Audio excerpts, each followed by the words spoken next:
Hello students, अस्सलाम वालेकुम। उम्मीद है कि आप लोग सब खैरियत से होंगे। मेरा नाम है श्याम गौरी और आज हम पढ़ने वाले स्टूडेंट क्लास 11 की मैथमेटिक्स और एक्सरसाइज नंबर 3.1 की बेसिक का आज पार्ट 2 है। स्टूडेंट लास्ट टाइम हम लोगों ने पढ़ लिया था कि वेक्टर की एडिशन हम लोग कैसे कर सकते हैं by head to tail rule, और आज हम पढ़ेंगे स्टूडेंट कि किस तरीके से हम वेक्टर की एडिशन कर सकते हैं ट्रायंगुलर लॉ के जरिए, और साथ ही साथ हम ये भी पढ़ेंगे कि पैरेललोग्राम लॉ के जरिए भी हम किस तरीके से वेक्टर की एडिशन कर सकते हैं, और बाकी हम आगे और भी पढ़ेंगे। क्लियर।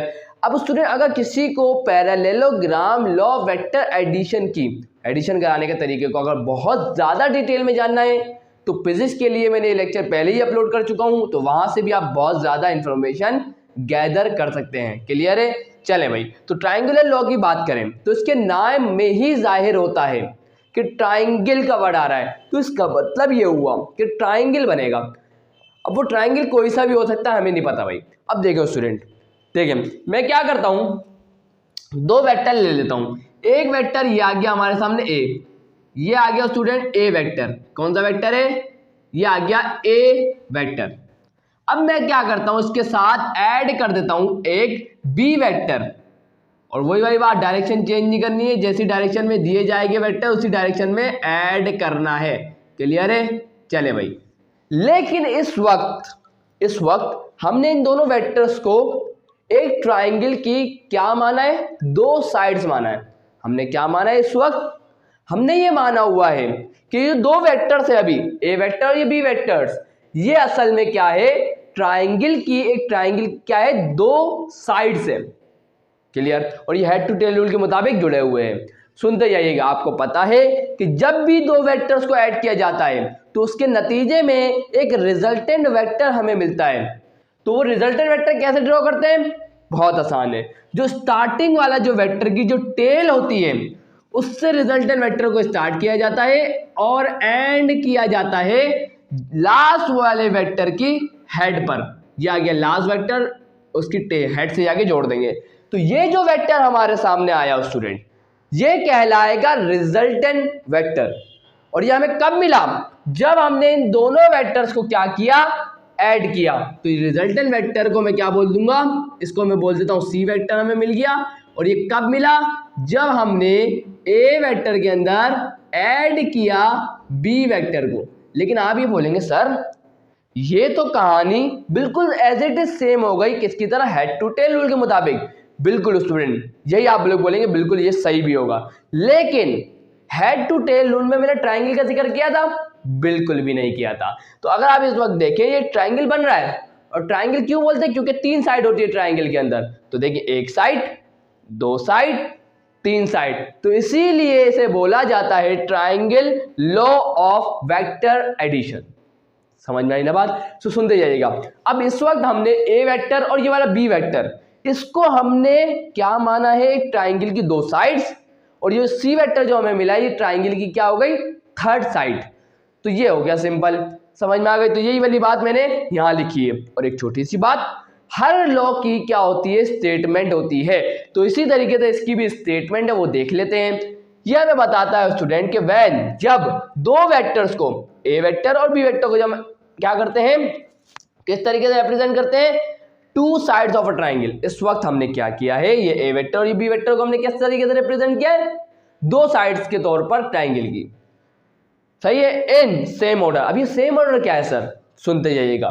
देखिए, जिस ऑर्डर में ये है, इस साइड पर इसका ऑर्डर कुछ भी नहीं चेंज किया, इसके ऑर्डर को भी चेंज नहीं किया। समझिए, ऑर्डर चेंज नहीं करते यार, पहले एक आया उसके बाद दूसरा आया, इस तरीके से हेड टू टेल रूल के मुताबिक ऑर्डर चेंज नहीं हो रहा। लेकिन अगर आप गौर करें, जो रिजल्टेंट वेक्टर आया है उसका ऑर्डर इसके मुकाबले में अपोजिट है। अब अपन सर कैसे? तो मैं आपको समझाता हूं। सेम ऑर्डर, देन क्या होगा? The third side C of the triangle represent क्या करेगी? द रिजल्टेंट वेक्टर को रिप्रेजेंट कर रही है। इस ट्राइंगल की जो थर्ड साइड है वो किसको रिप्रेजेंट कर रही है? वो तो रिजल्टेंट वेक्टर को रिप्रेजेंट कर रही है। चले भाई आगे, of the vector A and B, A and B की वजह से वेक्टर मिला है, टेकन इन अपोजिट ऑर्डर। देखिए भाई, सुनते जाइएगा। देखिए भाई, ये वेक्टर ए था इस ऑर्डर में, तो ये अब आगे इसी ऑर्डर में चलेगा। ये हेड आगे था तो हेड को भी आगे ही जाना था। लेकिन जो ये रिजल्टेंट वेक्टर आया ना, ये तो यहां से आया। समझ में? इसका ऑर्डर देखिए आप जरा, इसका इनिशियल पॉइंट से कांटेक्ट में आ गया ये, जबकि ऐसा होना नहीं चाहिए था। तो इस वजह से हम जो रिजल्टेंट वेक्टर आया है वो इनके ऑर्डर के बिल्कुल क्या हो रहा है, अपोजिट हो रहा है। समझ में आई? इनका ऑर्डर यू है, यूं जाना चाहिए था, यूं आगे जो चलना चाहिए था, लेकिन ये इस ऑर्डर में नहीं चला, जबकि ये यहां से स्टार्ट हो गया। समझ में आई? इस वजह से इसे बोला जा रहा है अपोजिट ऑर्डर में। क्लियर? तो बस यही था इसके अंदर triangle law of vector addition के अंदर। सो आज जरा समझते हो student parallelogram law of vector addition. अभी ये भी एक लॉ है और ये लॉ है तो इसका भी क्या होगा, स्टेटमेंट होगा। लेकिन इसके स्टेटमेंट की तरफ जाने से पहले मैं आपको समझा तो दूं ये है क्या, तो आए जरा देख लेते हैं फटाफट। अब इसके लिए स्टूडेंट हमें को इनिशियल वेक्टर्स लेने पड़ेंगे। सर आपने क्या बोला, को इनिशियल वेक्टर्स, ये क्या होते हैं? तो याद रखिएगा, को इनिशियल वेक्टर्स ऐसे वेक्टर होते हैं स्टूडेंट जिनका स्टार्टिंग पॉइंट या इनिशियल पॉइंट क्या होता है, सेम। तो आप क्या इसको किस तरीके से डिफाइन कर सकते हैं, two vectors have the same initial point are called coinitial vectors. चले भाई, तो मैं क्या कर लेता हूं, को इनिशियल वेक्टर्स ले लेता हूं। तो ये मैंने बोला एक ए वेक्टर आ गया, ये क्या आ गया, एक ए वेक्टर। क्लियर? और दूसरा हमारे पास आ गया एक बी वेक्टर। क्या आ गया, ये हमारे पास आ गया बी वेक्टर। कौन सा वेक्टर आ गया, बी वेक्टर। क्लियर है? चले, क्योंकि अगर आप देखें इन दोनों वेक्टर्स का जो स्टार्टिंग पॉइंट है ना वो क्या है, सेम, जिस वजह से ये दोनों वेक्टर्स क्या कहलाएंगे, को इनिशियल वेक्टर्स। चले भाई, अब सर क्या करें, देखिए पैरेललोग्राम का वर्ड आया जिस वजह से पैरेललोग्राम के अरेंजमेंट में मैंने बनाए हुए ऐसे वेक्टर्स को। देखें अब क्या होगा स्टूडेंट, मैं करता क्या हूं, यहां पर एक वेक्टर की टाइप का इस्तेमाल करूंगा जो कहलाती है स्टूडेंट फ्री वेक्टर। तो मैं आपको इस बारे में बताया नहीं है, मैं आपको बता देता हूं। फ्री वेक्टर स्टूडेंट एक ऐसा वेक्टर होता है जिसकी टेल फिक्स नहीं होती। समझ में आई? और उसको हम पैरेलल शिफ्ट कर सकते हैं। क्या कर सकते हैं, पैरेलल शिफ्ट कर सकते हैं। तो भाई ये वेक्टर इस डायरेक्शन में, तो इसके बिल्कुल पैरेलल में एक और वेक्टर क्या कर सकता हूं, बना सकता हूं। एक और वेक्टर क्या कर सकता हूं, बना सकता हूं। कुछ भी चेंज नहीं करना, ना तो डायरेक्शन चेंज होगी ना मैग्नीट्यूड चेंज होगा। और इसी तरीके से ये वेक्टर को भी मैं इसके पैरेलल शिफ्ट कर सकता हूं। तो मैंने इसको शिफ्ट कर दिया यहां पर, समझे? अब अगर आप देखेंगे तो ये बन गया एक पैरेललोग्राम। तो ये जो ए वेक्टर को शिफ्ट किया तो ये भी क्या होगा, ए वेक्टर। इसको इसके बराबर में शिफ्ट किया है तो ये भी क्या होगा, बी वेक्टर। सुनिए, समझ में आई? सुनते जाइएगा। अब देखें यहां पर अगर आप गौर करें, ये जो ए वेक्टर है इसकी हेड के साथ सेकंड वाला जो बी वेक्टर उसकी टेल जोड़ रही है। आप बोलेंगे सर बिल्कुल, ये देखिए मैं इसको जाहिर कर देता हूं, बिल्कुल ये देखें टेल जोड़ रही है। तो इसका मतलब ए प्लस बी करा, मतलब इस वाले वेक्टर के साथ इस वाले वेक्टर को जब हमने ऐड किया तो हमें कोई रिजल्टेंट वेक्टर मिलेगा। आप बोलेंगे सर बिल्कुल मिलेगा। और उसको हम कैसे ड्रॉ करेंगे, फर्स्ट वाले वेक्टर की टेल से स्टार्ट करेंगे और लास्ट वाले वेक्टर की हेड पे जाके उसे एंड करेंगे। तो मैं यहाँ लिख सकता हूँ जो रिजल्टेंट वेक्टर उसको मैं नाम दे देता हूँ सी वेक्टर। क्या नाम दे देता हूँ, सी वेक्टर। वो हमें कब मिला, वो हमें मिला जब हमने ए वेक्टर को ऐड किया बी वाले वेक्टर के साथ। क्या सर बात खत्म हो गई? नहीं, अब एक और बात है। अब अगर आप इस नजरिए से देखें तो ये वाला वेक्टर बी इसके साथ ऐड हो रहा है वेक्टर ए। देखें ना, हेड टू टेल रूल के मुताबिक देखें, आप समझ जाएंगे कि यही हो रहा है। देखें ये पहला वेक्टर बी इसके साथ ऐड हो रहा है सेकंड वेक्टर की टेल, तो हेड के साथ टेल ऐड हो रही है, तो ये तो हेड टू टेल रूल के मुताबिक ऐड हो रहे हैं। तो इसका मतलब क्या हुआ, बी वेक्टर के अंदर जब हमने ऐड किया ए वेक्टर को तो जब भी तो हमें एक रिजल्टेंट वेक्टर मिलेगा। आप बोलेंगे सर बिल्कुल, तो उसके रिजल्टेंट वेक्टर को कैसे ड्रॉ करेंगे, वही तरीका कि जो फर्स्ट वाला वेक्टर है जो अभी इस कंडीशन में बी है तो उससे स्टार्ट करेंगे और एंड करेंगे लास्ट वाले वेक्टर पे जो ये ए है। तो बिल्कुल लास्ट वाले वेक्टर की हेड पे जाके एंड किया, तो मतलब तो ये अभी भी वही है। तो इसका मतलब ये हुआ आपको रिजल्टेंट वेक्टर चाहिए तो आप सिंपल क्या करें, ए प्लस बी को ऐड करेंगे, जब भी आपको रिजल्टेंट वेक्टर मिल जाएगा, वरना आप बी प्लस ए करेंगे, जब भी आपको क्या मिल जाएगा, रिजल्टेंट वेक्टर मिल जाएगा। दोनों ही तरीके क्या होंगे, सही होंगे। और इस तरीके से हमने with the help of parallelogram law और वेक्टर एडिशन को इस्तेमाल करके हमने वेक्टर्स को ऐड करा दिया। लेकिन इसके लिए एक कंडीशन है स्टूडेंट। अब आप बोलेंगे सर क्या, याद रखिएगा पैरेललोग्राम लॉ के अंदर हम सिर्फ और सिर्फ दो वेक्टर्स को ही एट अ टाइम, एक वक्त में दो वेक्टर्स को ही ऐड करवा सकते हैं। और ट्रायंगल लॉ के अंदर भी दो वेक्टर्स को ही ऐड करवा सकते हैं, लेकिन हेड टू टेल रूल के अंदर ये नहीं है। हेड टू टेल रूल के अंदर आप जितने चाहे वेक्टर्स को ऐड करा सकते हैं। समझ में आ गई बात? तो सिर्फ और सिर्फ जब दो वेक्टर्स हो उनको ऐड करवाना हो तो आप इस मेथड को इस्तेमाल कर सकते हैं, और इसी तरीके से आप इस मेथड को भी जब इस्तेमाल करेंगे जब दो वेक्टर्स को ऐड करवाना हो। समझ में आई बात?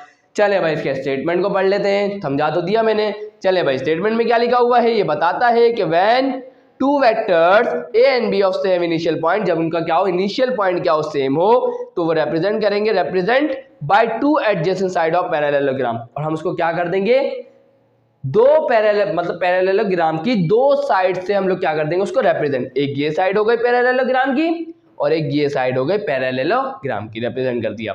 तो देन फिर क्या होगा, रिजल्टेंट वेक्टर तो आएगा। तो resultant of these two vector मतलब ए और बी का जो रिजल्टेंट आएगा ना, बिल्कुल आएगा। तो ए और बी का जो रिजल्टेंट होगा वो किस तरीके से रिप्रेजेंट करेंगे, अभी बताया। ए प्लस बी को ऐड करेंगे जब भी रिजल्टेंट वेक्टर मिल जाएगा, या हम बी प्लस ए करेंगे जब भी हमें रिजल्टेंट वेक्टर मिलेगा। Represented by the diagonal of a parallelogram. अब ये डायगोनल क्या होता है, तो भाई देखिए पैरेललोग्राम का जो डायगोनल होता है इसी को हम लोग क्या बोलते हैं, पैरेललोग्राम का डायगोनल कहते हैं। इसी लाइन को हम क्या बोलते हैं, पैरेललोग्राम का डायगोनल, याद रखिएगा। चले भाई starting from the same point, यहीं से स्टार्ट हो रहा है, सेम पॉइंट से, शुरू के पॉइंट से, initial point of the vector A and B, A और बी के इनिशियल पॉइंट से स्टार्ट हो रहा है। तो ये बातें मैंने लिख दी है ताकि आपको कंफ्यूजन ना हो। तो आए अब बढ़ते हैं आगे वाले मेथड की तरफ।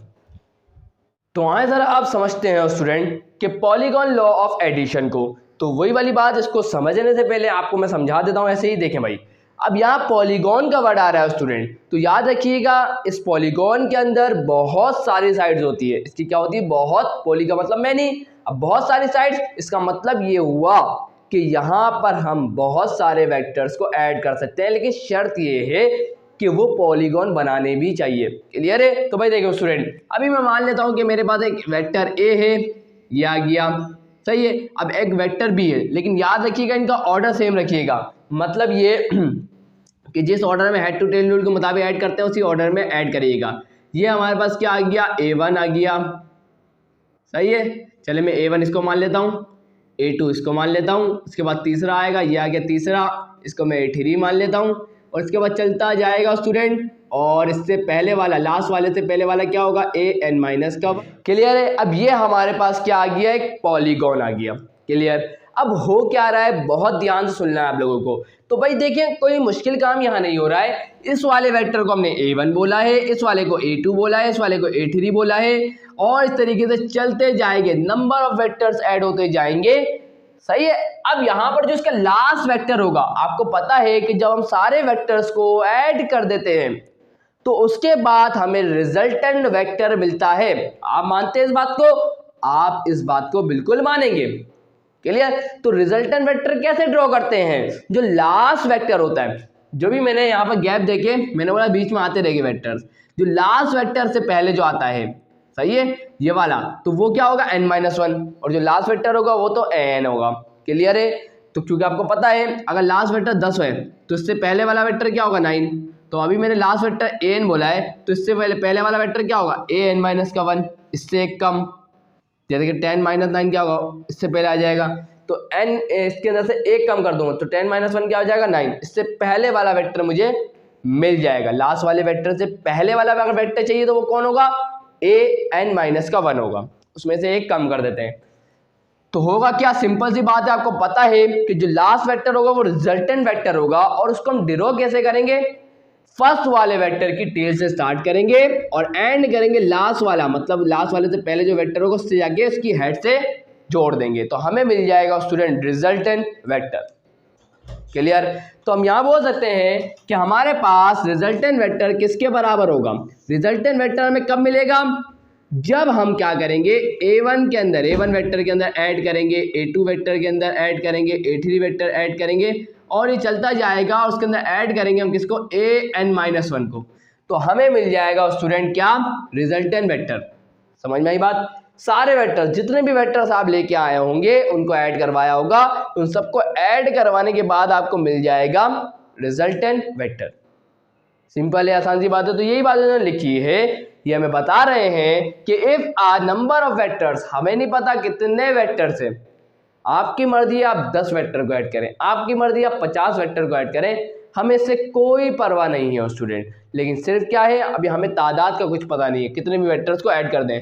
आर रेप्रेजेंटेड इन मैग्नीट्यूड, मैग्नीट्यूड आ रहा है यहाँ पर, and direction by a consecutive का मतलब होता है स्टूडेंट लगातार, साइड्स ऑफ अ पॉलीगॉन, और याद रखिएगा एक पॉलीगॉन बनना भी चाहिए, टेकन इन सेम ऑर्डर, वही वाली बात, ऑर्डर सेम चलता रहेगा। Then their resultant is represented by the closing side of a pentagon। आपको पता है, देखिए भाई, एक हेक्सागोन बनाता हूं सबसे पहले आपके सामने। हेक्सागोन कैसा होता है, हेक्सागोन के अंदर 6 साइडें होती है। कितनी साइडें होती है हेक्सागोन के अंदर? 6 साइड होती है। आ गई।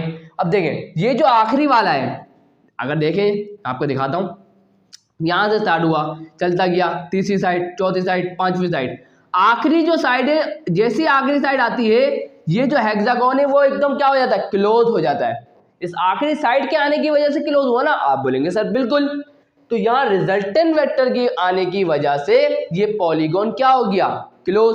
तो इसी वजह से इसकी जो आखिरी साइड है उसे बोला जाता है closing side of a polygon.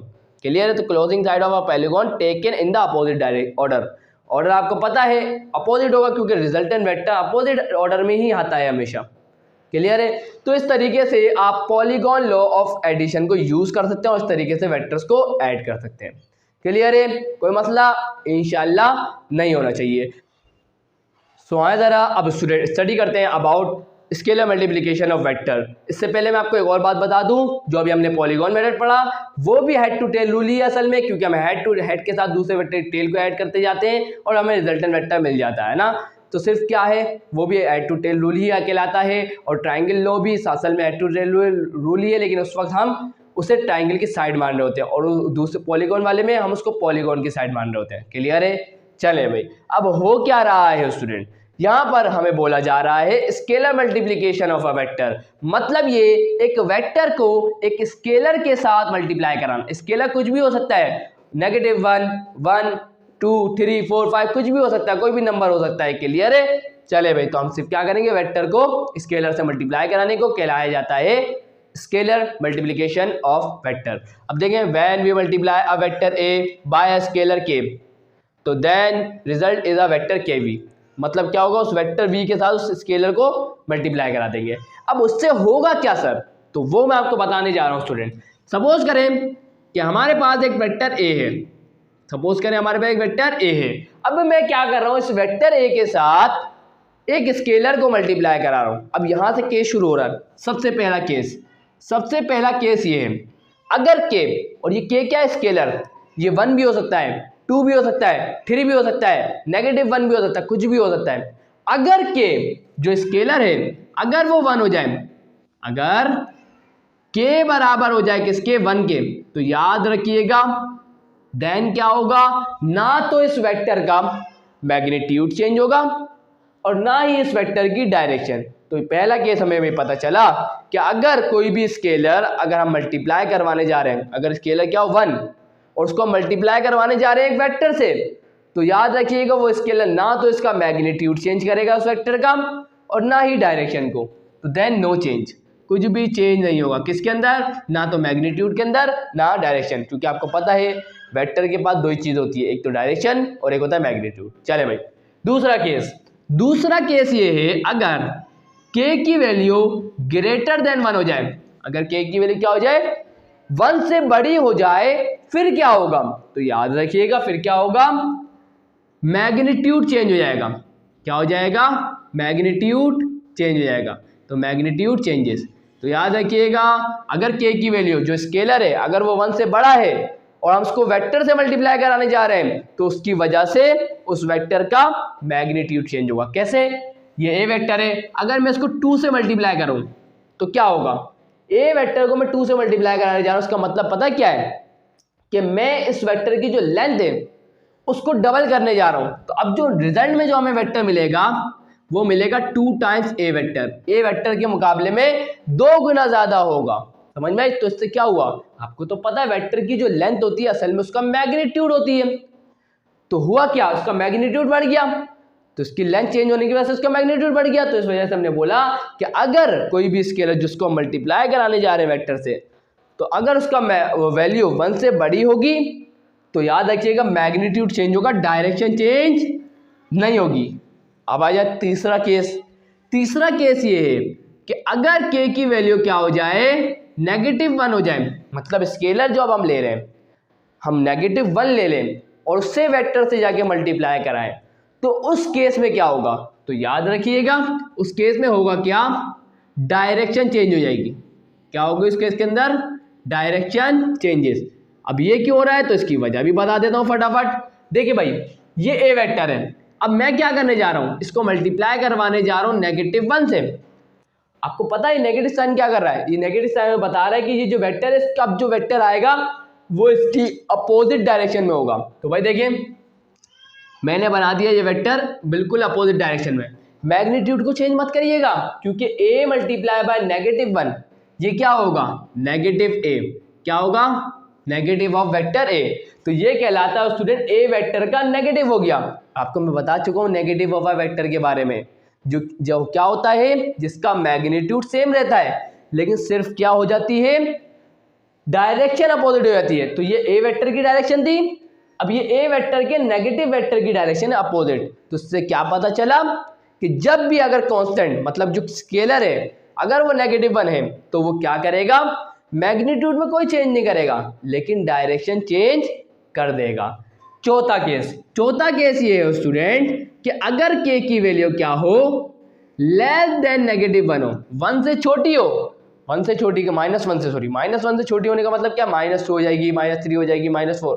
तो इस केस में क्या होगा, देन तो याद रखिएगा क्या होगा, मैग्नीट्यूड भी चेंज होगा, देन बोथ क्या होगा, both magnitude and direction changes, both magnitude and direction changes. तो इसका मतलब ये हुआ अगर स्केलर -1 से छोटा है तो उस केस में होगा क्या, मैग्नीट्यूड भी चेंज हो जाएगा और डायरेक्शन भी चेंज हो जाएगी। सर कैसे, तो भाई देखें सपोज करें कि अब हम इस ए वेक्टर के साथ मल्टीप्लाई करवाने जा रहे हैं -2 को, तो होगा क्या, -2 मल्टीप्लाई बाय ए क्या होगा, -2a। मैंने लिख दिया -2a। इसका मतलब क्या है, नेगेटिव साइन तो ये बता रहा है कि जो वेक्टर आएगा वो ए वेक्टर की डायरेक्शन के बिल्कुल अपोजिट आएगा। ए वेक्टर की डायरेक्शन ये है, तो अब जो नेगेटिव ए वेक्टर जो होगा उसकी डायरेक्शन बिल्कुल अपोजिट होगी। और ये जो 2 है हमें ये बता रहा है जो ए वेक्टर की जो लेंथ है, तो जब क्या हो जाएगी, अब 2 टाइम्स हो जाएगी। मतलब इस वेक्टर की जो लेंथ है अगर 1 है तो अब ये जो वेक्टर की जो लेंथ होगी वो क्या हो जाएगी, 2। तो इससे क्या हुआ, इस वेक्टर के हमने जब मल्टीप्लाई करवाया वेक्टर को एक ऐसे स्केलर से जो -1 से छोटा था, तो उसने क्या किया, डायरेक्शन भी चेंज कर दी और मैग्नीट्यूड भी चेंज कर दिया। तो ये जो 4 पॉइंट मैंने आप लोगों को लिखवाया बड़े इंपॉर्टेंट है, तो मैंने आपको बता दिया। तो यहाँ से इसकी कहानी भी स्टूडेंट खत्म हो गई। अब बहुत इंपॉर्टेंट कहानी की तरफ बढ़ रहा हूँ क्योंकि यूनिट वेक्टर को मैंने आपको इतने अच्छे से एक्सप्लेन नहीं किया, सिर्फ मैंने उसकी डेफिनेशन के तौर पे आप लोगों को समझा दिया और फॉर्मूला बता दिया।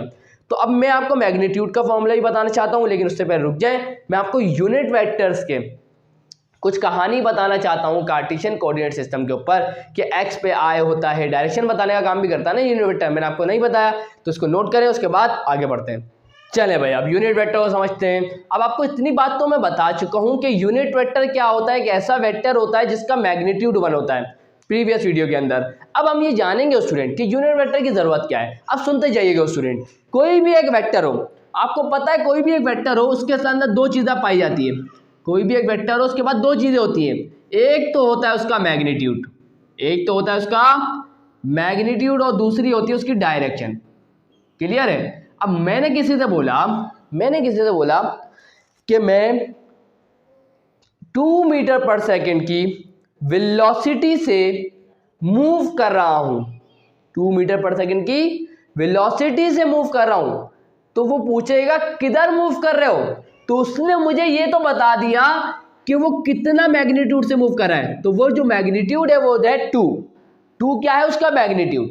लेकिन अभी भी बात अधूरी है, क्योंकि वेलोसिटी आपको पता है एक वेक्टर क्वांटिटी है, उसका मैग्नीट्यूड भी होगा और उसकी डायरेक्शन भी होगी। तो उसने से मुझे ये बताया कि वो 2 मीटर पर सेकेंड, और मीटर पर सेकेंड क्या यूनिट है, और आपको पता है चाहे वो स्केलर क्वांटिटी हो चाहे वो वेक्टर क्वांटिटी हो, उसका एक खास यूनिट होता है। तो यूनिट को भी भूल जाए, यूनिट तो होता ही है। तो डायरेक्शन, उसने डायरेक्शन नहीं बताई। अब डायरेक्शन बताने का काम कौन करता है? तो याद रखिएगा, डायरेक्शन बताने का काम ही तो यूनिट वेक्टर करता है। तो वो क्या बोलेगा, कार मैं वेस्ट में चला रहा हूँ, नॉर्थ में चला रहा हूँ, वो बताएगा डायरेक्शन। तो इस तरीके से हम लोग कार्टेशियन कोऑर्डिनेट सिस्टम में जो डायरेक्शन में बताता है वो यूनिट वेक्टर है। तो अगर मैं लिखता हूँ आई कैप, तो ये हमें बता रहा है कि वो जो 2 मीटर पर सेकेंड है वो एक्स एक्सिस में ट्रेवल कर रहा है। समझ में? तो डायरेक्शन बताने का जो काम है वो करता है स्टूडेंट यूनिट वेक्टर। और आपको पता है अगर ए वेक्टर होगा तो उसके यूनिट वेक्टर को हम क्या लिखेंगे, ए वेक्टर, उसके ऊपर कैप लगा देंगे तो बन गया उसका यूनिट वेक्टर। क्लियर है? चलें अब आए इसको बहुत डिटेल में समझते हैं स्टूडेंट। तो हमने ले लिया कार्टेशियन कोऑर्डिनेट सिस्टम। तो हमारे पास 3 एक्सिस है, एक एक्स एक्सिस, एक हो गया वाई एक्सिस और ये जेड एक्सिस। और एक बात अपने जहन में बिठा लें, वो बात ये है स्टूडेंट, बात छोटी सी है, तो याद रखिएगा ये जो तीनों एक्सिस होते हैं वो आपस में क्या होते हैं, परपेंडिकुलर होते हैं। सर कैसे? ये जो मैंने आपके सामने बाहर निकाल के बनाया है, ऐसा नहीं है कि यूं जा रहा है, नहीं, असल में ये कुछ इस तरीके से, ये आ गया वाई एक्सिस, क्लियर, ये आ गया एक्स एक्सिस, क्लियर है, और जेड एक्सिस कैसा आएगा वो देखें, जेड एक्सिस आएगा यूं, देखें जेड एक्सिस क्या आएगा, बाहर की तरफ आएगा। समझ में आई? तो ये हमारे पास 3 एक्सिस होते हैं और ये दो तीनों के तीनों आपस में क्या होते हैं, परपेंडिकुलर होते हैं। याद रखिएगा, ये टेढ़े मेढ़े बन रहे हैं लेकिन ये तीनों के तीनों क्या होंगे, आपस में परपेंडिकुलर होंगे। क्लियर? चले भाई, बात समझ में आ गई। अब सर बताना क्या चाह रहे हैं, अब देखिए यूनिट वेक्टर क्या, अब देखिएगा डायरेक्शन बताने का काम करता है। तो हमने फिक्स कर दिया कि एक्स एक्सिस की बात करेंगे, तो हमने बोला एक्स एक्सिस के लिए हम लगा देंगे आई, ये आई और इसके ऊपर कैप, क्योंकि यूनिट वेक्टर के ऊपर कैप लगता है। तो ये अगर आई कैप आपको अगर कहीं भी दिखाई दे, इसका मतलब ये होगा कि वो जो कोई भी चीज है वो एक्स एक्सिस में ट्रेवल कर रही है। वाई एक्सिस के लिए हमने फिक्स कर दिया जे, और उसके ऊपर कैप लगा देंगे क्योंकि यूनिट वेक्टर है। तो ये बताएगा हमारे को जे कि वो जो कोई भी बॉडी है वो वाई एक्सिस में मूव कर रही है। और जेड एक्सिस के लिए हम लोगों ने फिक्स कर दिया के को, क्योंकि के ऊपर क्या लगा दें, कैप, तो ये बन जाएगा यूनिट वेक्टर।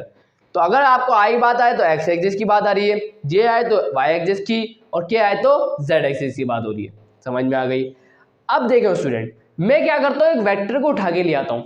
मेरे पास एक वेक्टर है और वो ओरिजिन से स्टार्ट हुआ था, सही है, तो ये मैंने एक वेक्टर बना दिया, ये आ गया वेक्टर ए। ये कौन सा वेक्टर है, वेक्टर ए, क्या है, एक वेक्टर है। अब आपको मैं बता दूं रिजोल्यूशन ऑफ वेक्टर, ये क्या होता है, हम क्या करते हैं, कोई भी एक वेक्टर को उसके कंपोनेंट्स के अंदर तोड़ देने को बोलते हैं रिजोल्यूशन, तोड़ने को बोलते हैं रिजोल्यूशन। तो हम क्या कर देंगे, रिजॉल्व कर देंगे वेक्टर ए को उसके कंपोनेंट्स के अंदर। ये भी बहुत डिटेल का टॉपिक है, मैंने बताया हुआ है फिजिक्स के अंदर, तो आपको एक और दफा बता देता हूँ। देखिए भाई, ये वेक्टर ए है, अब हम इसको रिजॉल्व करना चाह रहे हैं इसके कंपोनेंट्स के अंदर। तो भाई देंगे इस वेक्टर ए के कंपोनेंट क्या होगा, एक तो एक्स एक्सिस में आ रहा है और एक वाई एक्सिस में। कैसे? देखिए भाई, मैं क्या करूंगा, यहां से एक परपेंडिकुलर ड्रॉ करूंगा, ड्रॉ कर दिया, तो यहां से लेके यहां तक, यहां से लेके यहां तक जो होगा ये क्या होगा, ए वेक्टर होगा लेकिन इसका एक्स कंपोनेंट होगा, और यहां से लेके जो यहां तक होगा ये क्या होगा, इसका वाई कंपोनेंट होगा ए वाले वेक्टर का। समझ में आ रही है बात? ये कहलाएगा इस वेक्टर का एक्स कंपोनेंट क्योंकि एक्स एक्सिस पर है, ये वाला जो कंपोनेंट है ये कहलाएगा वाई कंपोनेंट क्योंकि ये वाई एक्सिस के पैरेलल है। क्लियर है? समझ में आ गई बात? क्लियर है? अब हुआ क्या, देखिए भाई, ये एक्स ए एक्स को अंदर जब मैं ऐड करूंगा, देखिए ये हेड है और ये सेकंड वाले वेक्टर की टेल के साथ जुड़ रहा है, तो जब मैं इन दोनों को ऐड करूंगा तो मुझे मिल जाएगा कौन, वेक्टर ए। तो मैं ये बोल सकता हूं कि मुझे वेक्टर ए कब मिलेगा, मुझे वेक्टर ए जब मिलेगा जब मैं ए एक्स को ऐड कर दूंगा ए वाई के साथ। क्लियर है? लेकिन सुनते जाइएगा, मैं ए एक्स क्यों लिखूं, मैं ए वाई क्यों लिखूं, ये तो मेरे लिए मेहनत का काम हो गया। तो मैं क्या करता हूं, सुनते जाइएगा, मैं ए एक्स और ए वाई लिखने की बजाय ये ए एक्स बता क्या रहा है, वो कंपोनेंट ए वाले वेक्टर का वो कंपोनेंट जो एक्स की डायरेक्शन में, एक्स एक्सिस में है, और ये हमें ए वाई क्या बता रहा है, ए वेक्टर का वो कंपोनेंट जो वाई एक्सिस में, और अभी मैंने आपको बताया डायरेक्शन बताने का काम करता है यूनिट वेक्टर, तो मैं इसको हटा के यूनिट वेक्टर को क्यों नहीं लिख देता? आप बोलेंगे सर बिल्कुल, तो मैं क्या करता हूं, ए वाई ए एक्स को हटा के, ए वाई को हटा के मैं यूनिट वेक्टर को लगा देता हूं। और याद रखिएगा स्टूडेंट, सुनते जाइएगा, यूनिट वेक्टर देखिए उसके पहले मैग्नीट्यूड आता है, क्या आता है, मैग्नीट्यूड, और मैग्नीट्यूड के ऊपर कभी भी एरो मत लगा दीजिएगा, मैग्नीट्यूड के ऊपर एरो मत लगा दीजिएगा। समझ में आई बात? आप वेक्टर के मैग्नीट्यूड को या तो आप ऐसे लिखें, सही है, ये देखिए वेक्टर ए था, इसके मैग्नीट्यूड को आप ऐसे लिख दें, या तो सिर्फ इसको ऐसे ही लिख दें, कोई भी बार बार ना लगाएं, या तो ऐसे शो कर दें या तो ऐसे शो कर दें। क्लियर है? चलें भाई, अब होगा क्या, देखें मैंने क्या किया, ये ए वेक्टर है क्योंकि इसके ऊपर एरो लगा हुआ है, अब ये ए वेक्टर का मैग्नीट्यूड है, सही है, और वो कौन सी डायरेक्शन में, एक्स एक्सिस, और एक्स एक्सिस के लिए किसको यूज करते हैं, आई कैप को, तो मैं यहाँ क्या लिख दूंगा, आई कैप। अब हमें ये पता चल रहा है आई कैप लगाने से, और वाई एक्सिस में किसको यूज करते हैं, जे को, तो यहाँ लगा दूंगा जे कैप। तो इसका मतलब ये हुआ, मुझे बड़ी आसानी से पता चल गया, ये जो ए वाला, ये जो ए मैग्नीट्यूड है वो किसका, एक्स एक्सिस में, आई हमें बता रहा है, और ये हमें क्या बता रहा है, ये जो ए वाला मैग्नीट्यूड है वेक्टर का, ये मैग्नीट्यूड है वो कौन सी डायरेक्शन में, वाई एक्सिस में। तो इस तरीके से हमने यूनिट वेक्टर को इस्तेमाल करके अपने काम को आसानी से कर लिया। तो बताएं कितना मुश्किल काम था? आप बोलेंगे सर नहीं था, आसान काम है, बिल्कुल समझ में आ गई। चलें भाई, ये बात तो क्लियर हुई आप लोगों के लिए। अब स्टूडेंट इसको शो कराने का तरीका, या तो आप इसको इस तरीके से लिख दें, या तो आप इसको इस तरीके से लिख दें। आप सपोज करें कि एक्स ये क्या था, 2 था, और ये था 5, कितना था, 5, क्या मतलब ये है कि एक्स एक्सिस में 2 है और वाई एक्सिस में 5 है। तो कैसे लिखूंगा इसको मैं लिख सकता हूँ 2 5, इस तरीके से लिख दें, या तो आप इसको इस तरीके से लिख दें 2, 5, या तो आप इसको इस तरीके से लिख दें 2, 5। ये हमें जब भी यही चीज़ को बताएगा कि एक्स एक्सिस में 2 है, वाई एक्सिस में 5 है, एक्स एक्सिस में 2 है, वाई एक्सिस में 5 है, एक्स एक्सिस में 2 है, वाई एक्सिस में 5 है। अब ये सारी एक्स एक्सिस वाई एक्सिस चक्कर क्या है वो भी सुन लें।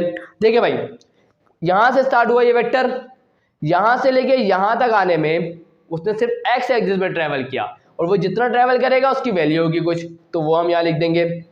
और इस वेक्टर को यहाँ से लेके यहाँ तक ट्रैवल करने में जो इसका मैग्नीट्यूड होगा उसको हम यहाँ लिख देंगे। तो ये असल में ये बता रहा है हमारे को। क्लियर है? समझ में आ गई बात? चले भाई, तो ये कहानी थी इसकी यूनिट वेक्टर की, किस तरीके से हम इसको आई जे के फॉर्म में लिख देते हैं। और आई जे क्या है, हमें डायरेक्शन बता रहे हैं कि आई हमें बता रहा है एक्स एक्सिस में, जे हमें बता रहा है वाई एक्सिस में, जेड हमें बताएगा जेड एक्सिस, सॉरी के हमें बताएगा जेड एक्सिस को। तो इस तरीके से हम इसको यूज करते हैं कार्टेशियन कोऑर्डिनेट सिस्टम के अंदर।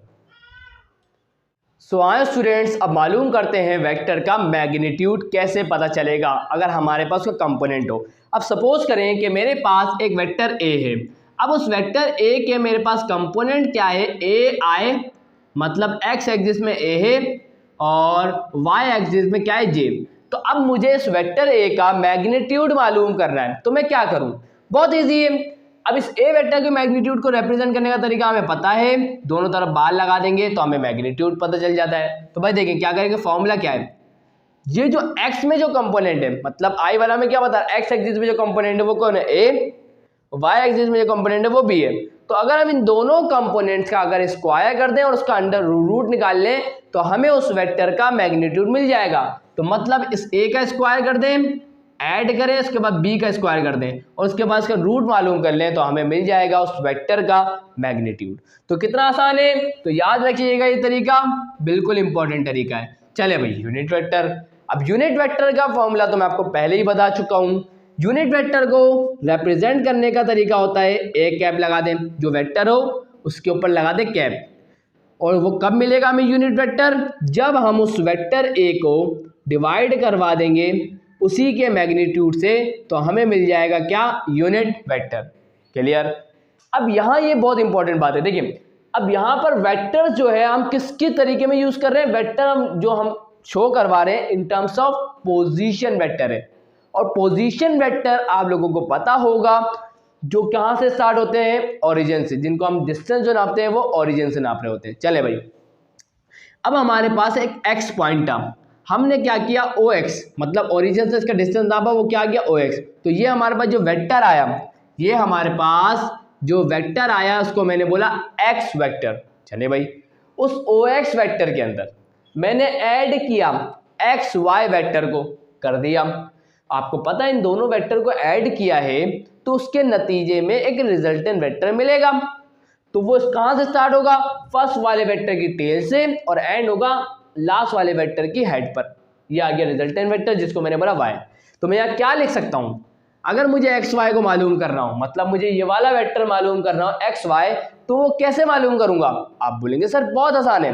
आप क्या करें, हमें यहाँ क्या पता चल रहा है कि जब हमने X वाले वेक्टर के अंदर ऐड किया किसको, XY वाले वेक्टर को, XY वाले वेक्टर को, तो हमें क्या मिला, हमें मिला Y वेक्टर। क्या मिला, Y वेक्टर मिल गया। क्लियर। या तो आप इसको ऐसे लिख सकते हैं, जब हमने OX वेक्टर को ऐड किया XY वेक्टर में तो हमें रिजल्टेंट में क्या मिला, OY वेक्टर। क्लियर। अब हमें मालूम करना है XY वेक्टर को, हमें किसको मालूम करना है, XY वेक्टर को।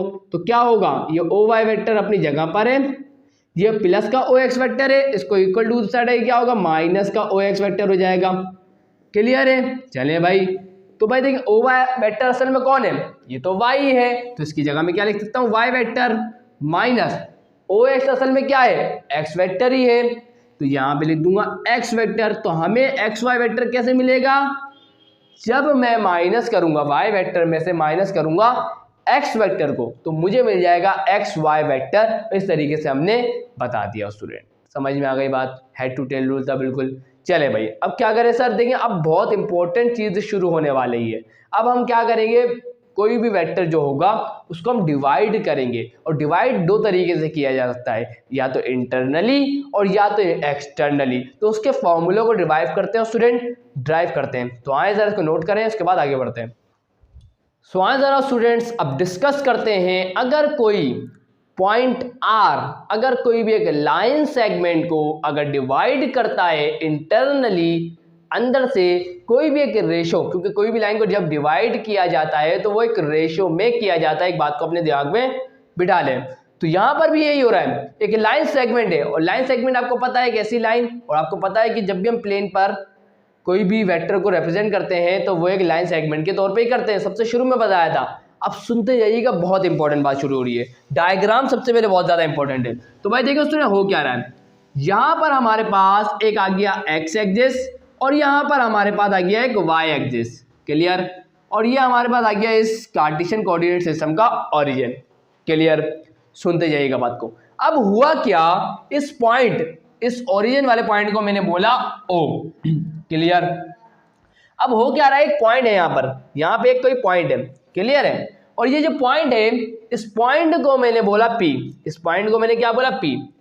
अब इसको लोकेशन दिखाने के लिए मैं यहाँ पे यूज करूंगा पोजीशन वेक्टर, सही है। और ये पोजीशन वेक्टर जो बनेगा वो ओरिजिन से लेके आएगा, तो ये आ गया हमारे पास एक पोजीशन वेक्टर, और इस पोजीशन वेक्टर को बोला जाएगा स्टूडेंट P वेक्टर।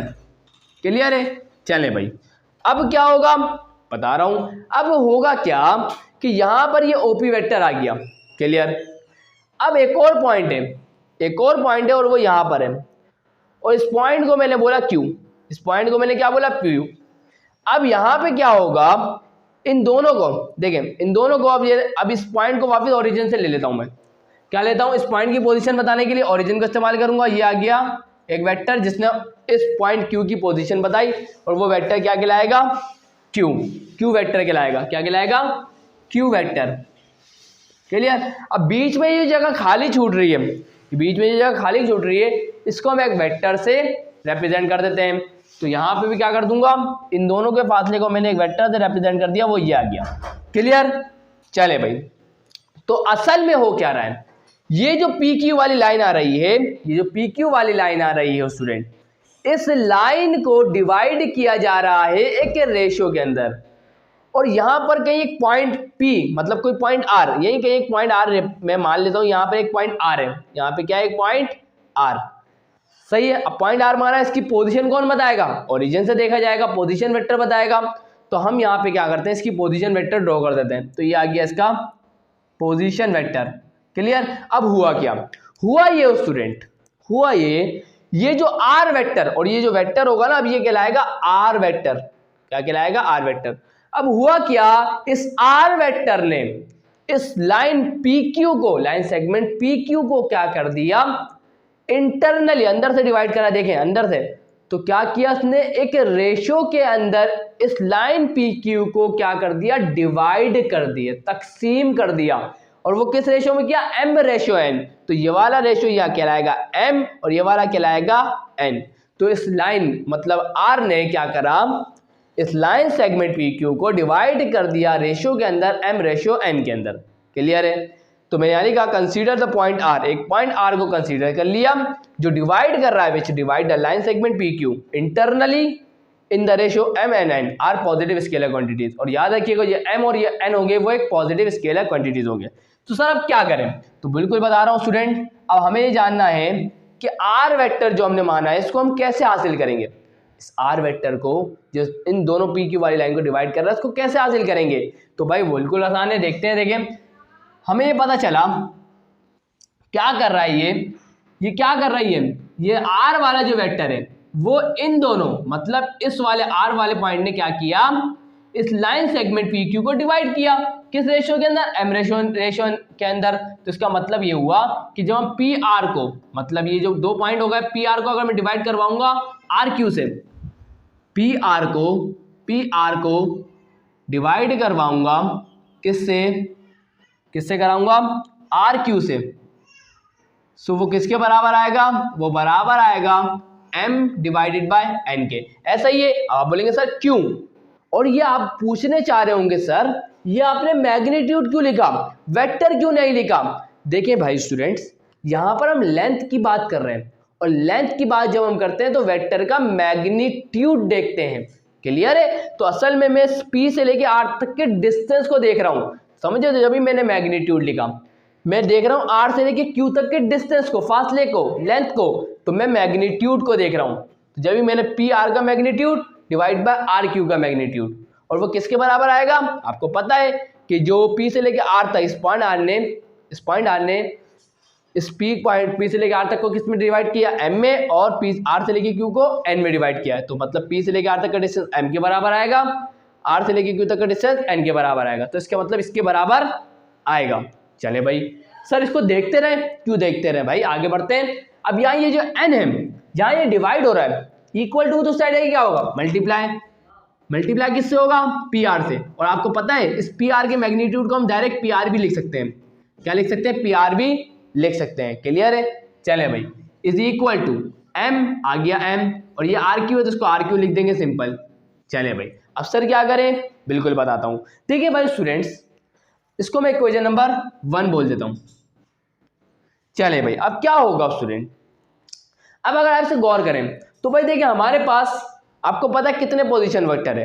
तो हम ये मान लेते हैं, देखिए हमारे पास कितने पोजीशन वेक्टर है, एक OP है, एक P वेक्टर आ गया पोजीशन वेक्टर, एक R वेक्टर आ गया, ये भी पोजीशन वेक्टर, एक Q वेक्टर आ गया, ये भी एक पोजीशन वेक्टर है। तो मैं फटाफट बता देता हूँ कि ये हमारे पास पोजीशन वेक्टर है। चले भाई लिख दिया मैंने, let P vector, Q vector, R vector be the position vector. Position vector अभी बताया of point P, Q and R। Point P का, पॉइंट Q का और पॉइंट R के क्या है, पोजीशन वेक्टर है रेस्पेक्टिवली। का मतलब ये है P पॉइंट का जो पोजीशन वेक्टर है वो P है, Q पॉइंट का जो पोजीशन वेक्टर है वो Q है, R पॉइंट का जो पोजीशन वेक्टर है वो R है। और यहाँ पर ये मैंने वेक्टर लिख दिया है। क्लियर है। PR भी एक वेक्टर है, RQ भी एक वेक्टर है। मैग्नीट्यूड को हटाएंगे तो वेक्टर ही मिलेगा। चले भाई क्लियर, कोई मसला यहाँ तक नहीं है। अब हम ये बताएंगे जो OP वेक्टर है, OP वेक्टर है वो किसके बराबर है, और OQ वेक्टर है वो किसके बराबर है, और एंड हम ये बताएंगे कि जो कौन सा वेक्टर है, OR जो वेक्टर है, OR जो वेक्टर है वो किसके बराबर है। तो OP वेक्टर जो है वो P वेक्टर के बराबर है, OQ वेक्टर है वो किसके बराबर है, Q वेक्टर के बराबर है, और OR जो वेक्टर है वो किसके बराबर है, R के वेक्टर के बराबर है। क्लियर है, ये हमने बात भी लिख दी। अब उसमें हो क्या रहा है देखते जाइएगा। हम इक्वेशन नंबर 1 को यूज करते हैं, फ्रॉम इक्वेशन 1। अब हो क्या रहा है देखते जाइएगा। अब आपको डायग्राम पे फोकस करना है थोड़ी देर के लिए, करेंगे? बिल्कुल करेंगे। अब देखो स्टूडेंट, मैंने लिखा है यहाँ पी आर वेक्टर। ये पी आर वेक्टर हमें कब मिला, आइए जरा चेक करते हैं। ये पी आर वेक्टर हमें कब मिला, देखते जाइएगा। मैं यहाँ एरो बनाना शायद भूल गया हूँ, चले मैं दिखा देता हूँ। चले, पी आर वेक्टर हमें कब मिला, जब हमने पी वाले वेक्टर को ऐड किया एम वाले वेक्टर के साथ। सही है, पी आर वाले वेक्टर के साथ। मैं आपको दिखाता हूं, यहां पर देखिए, ये पी वाला वेक्टर है, ये आ गया पी वाला वेक्टर, आ गया, बिल्कुल आ गया। सुनते जाइएगा बात को। इसके अंदर मैंने ऐड किसको किया, ये आर पी वाले वेक्टर को या पी आर वाले वेक्टर को मैंने ऐड किया। इसके अंदर पी आर वाले वेक्टर को ऐड किया तो मुझे मिल गया कौन, ये ओ आर वाला वेक्टर। मुझे क्या मिल गया, ओ आर वाला वेक्टर मिल गया। क्लियर है? ऐसा ही है? आप बोलेंगे सर बिल्कुल हम एग्री करते हैं इस बात से। सुनते जाइएगा, पी वाला वेक्टर आ गया अपनी जगह पर, प्लस ये पी आर क्या है, हमें चाहिए क्या, सुनते जाइएगा, हमें चाहिए क्या, हमें तो असल में पी आर चाहिए, पी आर वेक्टर चाहिए। तो भाई देखिएगा स्टूडेंट्स, हमें चाहिए पी आर वेक्टर, तो क्या होगा, प्लस का पी वेक्टर इक्वल टू दूसरा जाएगा, क्या होगा, माइनस का पी वेक्टर हो जाएगा। ऐसा ही है, तो इसका मतलब ये हुआ पी आर वेक्टर जो है वो किसके बराबर होगा, और अभी बताया ओ आर वेक्टर किसके बराबर है, आर वेक्टर गई, तो इसकी जगह मैं लिख सकता हूँ R vector minus P vector. तो इसका मतलब ये है कि मैं पी आर वेक्टर की जगह क्या लिख सकता हूँ, R vector minus P vector. तो मैं यहाँ शो करा देता हूँ। हम जानते हैं कि जो पी आर वेक्टर है वो किसके बराबर है, वो बराबर है R vector minus P vector के। और कौन सा vector, R Q vector. R Q vector किसके बराबर है, तो आए जरा चेक करते हैं आर क्यू वेक्टर किसके बराबर आएगा। तो फटाफट चेक करते हैं स्टूडेंट्स, देखें अब जरा चेक करें, हमें चाहिए आर क्यू वेक्टर। तो अगर आप देखिए हमने क्या किया, ये आर वाले वेक्टर के अंदर ऐड किया, आर वाले वेक्टर के अंदर ऐड किया किसको, आर क्यू वाले वेक्टर को, आर क्यू वाले वेक्टर को। हेड टू टेल रूल के मुताबिक देख रहा हूँ, इस वाले हेड की दूसरे वाले वेक्टर की टेल के साथ जुड़ा हुआ है, जो जब ये ऐड कर रहा हूँ। तो आर वेक्टर के अंदर जब हमने ऐड किया आर क्यू वेक्टर, तो उसके रिजल्ट में हमें मिला कौन, क्यू वेक्टर। तो ये आ गया क्यू वेक्टर। तो इसका मतलब ये है, अभी तो हमें आर क्यू वेक्टर चाहिए, ये प्लस का आर वेक्टर है, इक्वल टू दूसरा चाहिए, आगे क्या होगा, माइनस का आर वेक्टर। तो इसका मतलब ये हुआ कि अगर हमें आर क्यू वेक्टर चाहिए तो वो किसके बराबर होगा, Q vector minus R vector के बराबर होगा। तो इसका मतलब ये हुआ, इक्वेशन नंबर 1 के अंदर जहां पी आर वेक्टर है उसकी जगह हम लिखते हैं R vector minus P vector, और जहां इक्वेशन नंबर 1 के अंदर आर क्यू वेक्टर लिखा हुआ है उसकी जगह मैं क्या लिख सकता हूं, Q vector minus R vector. चले भाई, इस बात को हमने जाना, और आए जरा इस बात को यहां पुट कर देते हैं। तो क्या हो जाएगा, देखें यहां पर एन अपनी जगह पर, पी आर की जगह क्या आ जाएगा, R vector minus P vector, चलें इज इक्वल टू, और उसके बाद एम आ गया, M P R Q vector की जगह क्या लिख देंगे, Q vector minus R vector. चलें भाई, अब सर क्या करें, सिंपल मल्टीप्लाई करें, एन मल्टीप्लाई बाय आर क्या होगा, एन आर वेक्टर होगा, minus N multiply by P क्या होगा, एन पी वेक्टर होगा, is equal to M multiply bye Q क्या होगा, एम क्यू वेक्टर होगा, minus M multiply by R क्या होगा, एम आर वेक्टर होगा। क्लियर है? लेकिन हम करना क्या चाह रहे हैं सर, ये सोच रहे होंगे, दिमाग में ख्याल आ रहा होगा कि सर कर रहे हैं तो कर क्या रहे हैं हम लोग, है ना। तो भाई देखिए स्टूडेंट, मैं आसान काम ये करता हूँ, देखिए भाई हम करना ये चाह रहे हैं, हम चाहते हैं हमें आर वेक्टर पता चल जाए किसके बराबर आएगा, हमें क्या पता चल जाए, आर वेक्टर किसके बराबर आएगा। तो अगर आप देखें ये माइनस का एम आर वेक्टर है, इक्वल टू दूसरा डे क्या होगा, इक्वल टू की दूसरी साइड आने के बाद हो जाएगा प्लस का M R vector is equal to, ये क्या है, एम क्यू वेक्टर, ये आ गया एम क्यू वेक्टर। क्लियर? चले भाई, क्लियर है ना, मैंने कुछ गड़बड़ तो नहीं करी, साले मैंने स्मॉल क्यू लिख दिया, ये कैपिटल क्यू है, सही है। चले अब क्या होगा स्टूडेंट, देखें ये माइनस का एनपी वेक्टर है, इक्वल टू दूसरा साइड क्या होगा, प्लस का एनपी वेक्टर हो जाएगा। क्लियर? अब अगर आप इन दोनों में देखें आर वेक्टर कॉमन आ रहा है, तो मैंने निकाला आर वेक्टर को कॉमन, ब्रैकेट में कौन बचेगा, एन प्लस का M is equal to, M Q vector plus N P vector. तो क्या होगा, ये n प्लस एम यहाँ मल्टीप्लाई हो रहा है, इक्वल टू तो चलिए क्या होगा, डिवाइड। तो आर वेक्टर हमारे पास किसके बराबर आ जाएगा, M Q vector plus N P vector divided by M N plus M.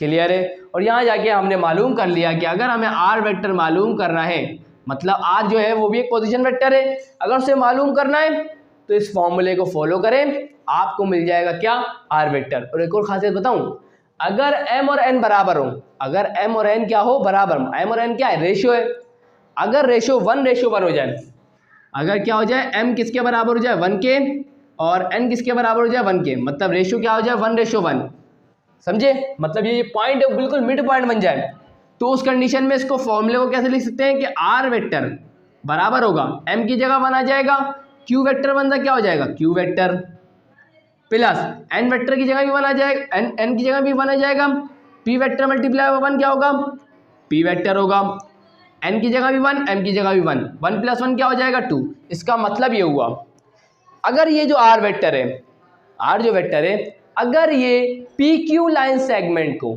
बिल्कुल मिड पॉइंट पे जाके डिवाइड करता है, तो उस वक्त आप इस आर वेक्टर को कैलकुलेट कर सकते हैं by using this formula. Clear है, मिड पॉइंट फार्मूला कहलाता है, ये क्या कहलाता है, मिड पॉइंट फार्मूला। ये आर जो पॉइंट है अगर वो बिल्कुल मिड में जाके काम करता है, तो उस वक्त आर वेक्टर को आप इजीली इस फॉर्मूले से मालूम कर सकते हैं। क्लियर। अब स्टूडेंट बात करने जा रहा हूं कि अगर जो डिवीजन हो वो एक्सटर्नली हो तो फिर क्या होगा, तो मैं आपको फटाफट बता देता हूं। इस फॉर्मूले में सिर्फ फर्क ये होगा, इस फॉर्मूले में फर्क ये होगा, आर वेक्टर का फॉर्मूला हो जाएगा नेगेटिव, मतलब क्या, एम क्यू वेक्टर में से माइनस कर दूंगा एन पी वेक्टर को और डिवाइड करवा दूंगा एन माइनस के एम से। तो ये जो फॉर्मूला स्टूडेंट आपके सामने लिखवाया है, ये फॉर्मूला कहलाता है एक्सटर्नली डिवीजन के लिए, एक्सटर्नल डिवीजन के लिए फॉर्मूला कहलाता है। क्लियर है। अगर इंटरनल डिवीजन हो तो ये formula R vector position vector के लिए, और अगर एक्सटर्नल डिवीजन हो तो ये वाला फॉर्मूला यूज करेंगे। क्लियर है। तो स्टूडेंट आज की वीडियो यही एंड करता हूं, और वीडियो अच्छी लगी तो लाइक जरूर करिएगा, चैनल को सब्सक्राइब करके बेल आइकन पे हिट करके ऑल पे जरूर क्लिक करिएगा। तो मिलता हूं नेक्स्ट वीडियो में, तब तक के लिए अल्लाह हाफिज।